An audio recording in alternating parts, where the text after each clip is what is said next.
क्या है? बोले श्रद्धा विश्वास रूपिणो। श्रद्धा और विश्वास का प्रतीक है माता भवानी एवं भगवान शिव। मानी शिव की पूजा करो तो पार्वती की पूजा करना जरूरी है। और कुछ लोग ऐसे भी होते हैं केवल लक्ष्मी माता की पूजा करते हैं, ओम जय लक्ष्मी माता, सब कुछ तुमसे आता। माने लक्ष्मी नहीं होगी तो कुछ खरीद नहीं सकते, कुछ भी साथ में नहीं है। लक्ष्मी की पूजा तो खूब करते हैं माता लक्ष्मी की, लेकिन भगवान विष्णु की पूजा नहीं करते हैं, केवल लक्ष्मी की पूजा करते हैं। केवल लक्ष्मी की पूजा कर लेने से तुमको लक्ष्मी नहीं मिलेगी।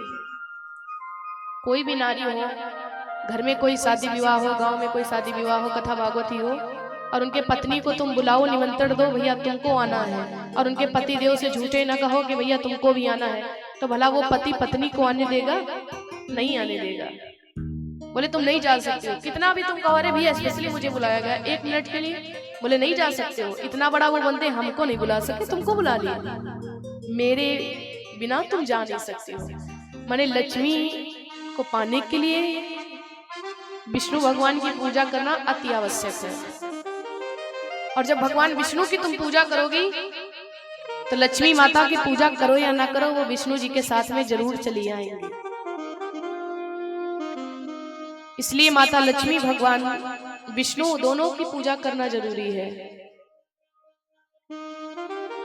आज भगवान की कथा का विश्राम दिवस है। वैसे तो भगवान की कथा कभी भी खत्म नहीं हो सकती है, क्योंकि ये अथाह है,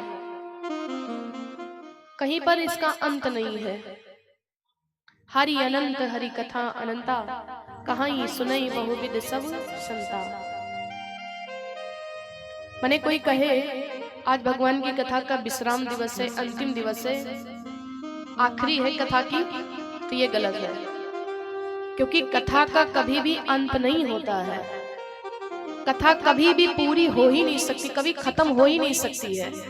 चाहे 7 दिन की करवाओ, चाहे 9 दिवस की करवाओ, 21 दिवस की, 51 दिवस की, कितने भी दिन की तुम करवा डालो, लेकिन ये कथा कभी भी खत्म नहीं हो सकती, कभी भी इसका अंत नहीं हो सकता है। हाँ, ये कथा की तरफ से आज भगवान की कथा का विश्राम दिवस है, माने कथा को रोका जाएगा, कथा को रोका जाएगा, विश्राम दिया जाएगा।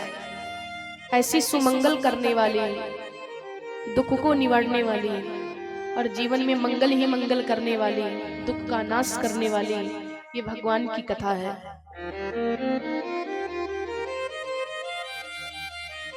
और उस कथा में हम सभी भक्त बैठ करके आज 6 दिवसों से बराबर भगवान के दरबार में आ रहे हैं, कथा को श्रवण कर रहे हैं। जो भक्त रोज आ रहे थे कथा में, उनका भी कल्याण होगा, और जो रोज नहीं आ पाते थे किसी कारणवश, केवल आज की कथा में शामिल हुए हैं, सम्मिलित हुए हैं, आए हुए हैं, उनका भी कल्याण होगा, और बल्कि दोनों का उतना ही कल्याण होगा।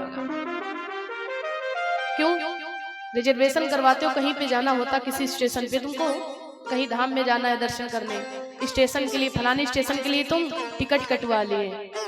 जिनको सीट मिल जाती है वो भी स्टेशन तक पहुंच जाते हैं, और जो लटक करके जाते, जिनको सीट नहीं मिलती, वो भी स्टेशन तक ही पहुंच जाते हैं। माने जो 7 दिनों से निरंतर आ रहे हैं, कल्याण उनका भी होगा, और जो किसी कारणवश रोज नहीं आ पाते थे, केवल आज की कथा में सम्मिलित हुए हैं, उद्धार उनका भी होगा।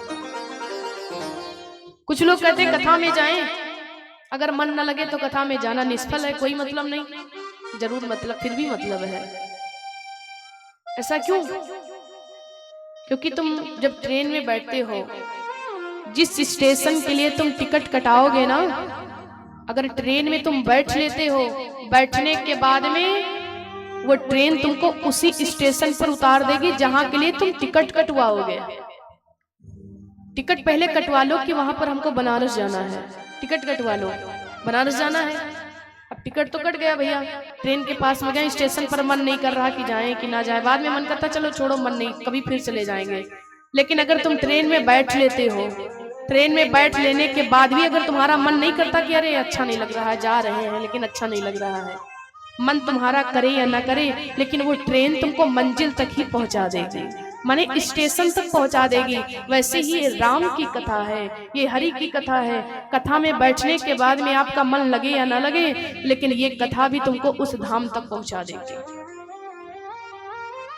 ये भगवान की कथा का महत्व है। आइए कथा को प्रारंभ करने से पूर्व सबसे पहले इस मन जिह्वा को पवित्र पावन करने के लिए 2 बार प्रभु का नाम गाएंगे।